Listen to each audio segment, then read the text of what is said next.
Where you been, man? I was just going to get Narco to lend me one of their dogs to sniff you down. You know, there's no way I can do it. I can't make myself believe that that's the moon up there when I know it's the sun. Terry, I can't sleep during the day. I never could. Well, it's just for another week. Yeah. Only another 168 hours of no sleep. I figured that out this afternoon when I should have been sleeping. I can see you coming in this late. Can't you tell by my singed eyebrows? What's the matter with him, anyways? I mean, I've been late before, and he's never gotten on me the way he did just now. Yeah, something's going down. Sergeant Ellis has been going in and out of his office with a duty roster and street maps like they were setting up the defense of the city. Once it goes down exactly 1 minute, I would advise neither one of you to be late. I was waiting for my partner, Lieutenant. No, your partner is waiting for you in the muster room right now. You're riding with Bell this evening, Webster. Owens, I want you to ride shotgun with Harrison. Was it something we said? No, you are going to ride escort with two of the most important prisoners the city ever had. Who? The Stallman brothers. You want to learn all about it? Come to this special briefing in about 30 seconds.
How did it go?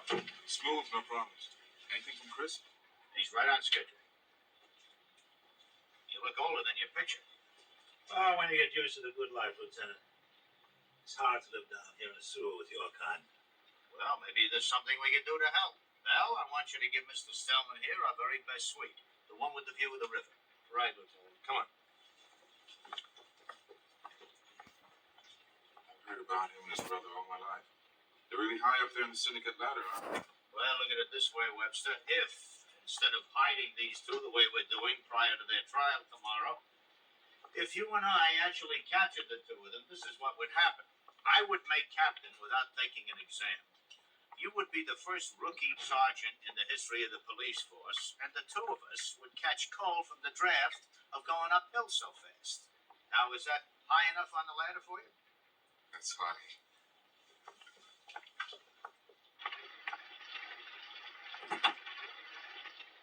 They just brought Mr. Stillman in. Which Mr. Stillman? The older brother, Al. Right on schedule. Did I get the word, or did I get the word? But it's only half there.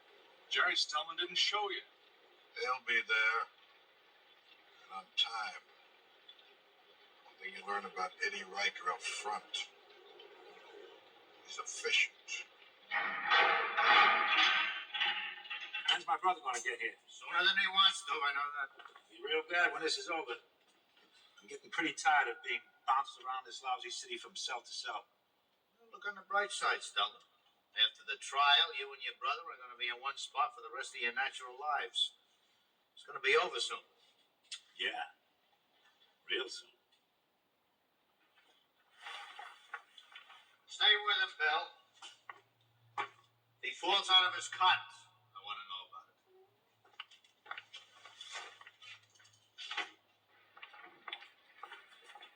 What a waste, don't you think, Lieutenant? Bringing the brothers in two separate cars over two separate routes. What was wasted, Officer Webster? Time and effort. And you didn't like the idea? I'm sorry to hear you say that. Well, it just could have been handled a lot easier. Because the separate routes in the separate cars, that was my idea. That's exactly why I think it's such a good idea. Not putting all our eggs in one squad car, so to speak. If one brother makes a break, we still got the other one. It's excellent. Excellent. Glad you agree. Oh, yes, so much so that, may I suggest we employ the very same method in delivering the brothers to the courthouse tomorrow? Only if it doesn't upset you, Watson. Not at all, not at all. It's a prudent thought.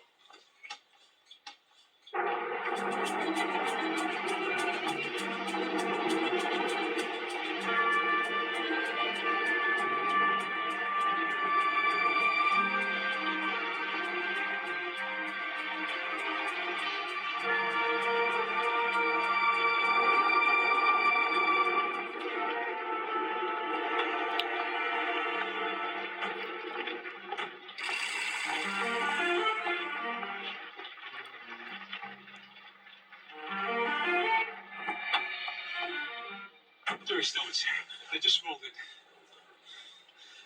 They're early. Riker's getting sloppy since last time I saw him.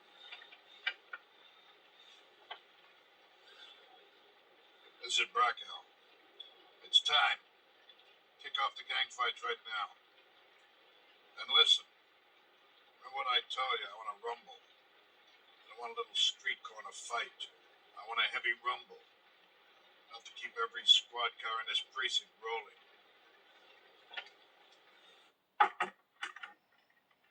Lieutenant, the other Stone brothers coming in.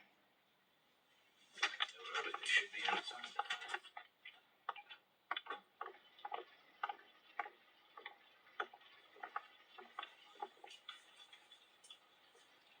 That's not Jerry Stillman. No, sir. His name's Melrose, Harry Melrose. At least that's what he told us. We picked him up trying to cash a phony payroll check in an all-night market. I can explain everything, Lieutenant. It was either forge a check or steal my groceries. And I'm a man of principle. All right, lock him up. Cameron? Sir. Good work. Chris isn't due with Stillman for another 4 or 5 minutes, Lieutenant. He'll be here on time. Ludlow Precinct, Sergeant Ellis speaking. I'll have to put you through to Lieutenant Riker for that. No, there's no way I can dispatch out units without his authorization. All right, hold on a minute. Lieutenant, we got trouble. Gang trouble. It's big. 3 or 4 clubs going at each other. Where? 14th and Main, and it's moving out of there. Shooting, knives, chains. Damn it. That's all we need. Gang war. All right, call the Ocean Precinct. See if they can handle it. No good, Lieutenant. It won't work. They called something like a half hour ago. They got a 3-alarm fire down there. They wanted help. We have to do it. All right, it's ours. We'll handle it. Send out every car you can spare. Keep only the men we need, right down to the minimum. Yes, sir.